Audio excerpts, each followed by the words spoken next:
What's up guys, it's Studdle245 here bringing you a quick video here on making videos and my settings. So to start off, here's the sequence. This is it's like the timeline, and as you see I did 1280 by 720 with a 29.97 frames per second and square pixel ratio. That's important. You want the square pixels because it makes it so that it'll match, the aspect ratio you want.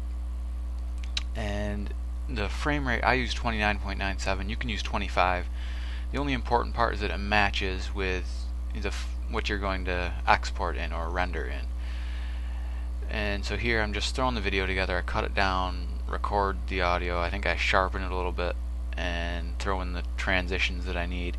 Make sure the audio is good and save it, and then here I go to export it. So when I do that, the first thing I do is make sure the output and the source match up, what I want them to look like. Then I go over and make sure, to start off I did YouTube widescreen HD, and then after that I go down to the video tab down at the bottom and make it the 29.97 frames per second. You can do 25 if you want.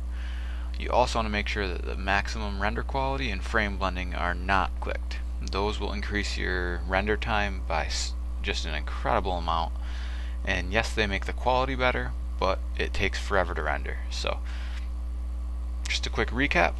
First thing you want to do is with your source, make sure you have the quality you want. I use 1280 by 720, and make sure the frames per second are what you want the final video to be, which for me it's 29.97. Then as the second part, you want to, after you finish the video and you go to export it, make sure the output and the source match up, what you want them to look like. Then get your videos, get it set up. I start off with the YouTube widescreen HD, and I change under video settings. I change the frame rate to whatever I want, whatever I set my sequence one to. And then after that, I make sure that under summary on that export page there, make sure that the frame rates match up output and source, just as a double check.